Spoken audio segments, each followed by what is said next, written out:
what happens in the moment where someone loses a spouse passes away, and they lose kind of a significant half of what they were, their retirement plan moving forward. What does that look like for them, and what happens with that money? Well, one of the things that will happen immediately is that if you're collecting a Social Security check, you're going to only get the larger of the two. So your income, if the only thing that comes into the household is Social Security, you're going to lose one of those two checks. Your income's going to go down.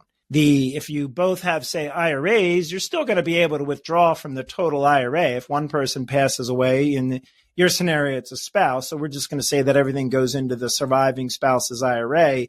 So now they have one big IRA instead of, two different sized IRAs, and they can still make withdrawals in that scenario. Again, that's the process of what we're looking at is you're going to have some reduction of income, but you're also going to expect to have some reduction of expense.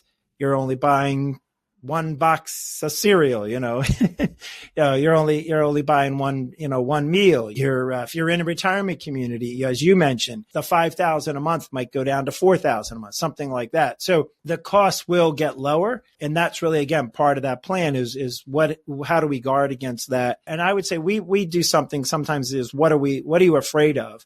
And one of the things that a person should consider, and they should be afraid of, they should look at, do their due diligence, is what if someone dies too soon? So if someone dies at a time when they're more expected, let's just say their middle 80s or beyond, managing the change there financially is a very different challenge than if someone dies at 72 and you're not, losing that income that much sooner. So those are the things you want to consider. And do you need some form of protection or contingency plan at 72?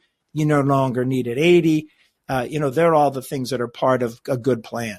So if our conversation today resonates and you have any concerns about life after the paycheck ends, whether it's tomorrow, you've already started, or even 20 years from today, check us out at goodfinancial.com and go to Contact Us, and we're happy to start a conversation to help you with life after the paycheck ends.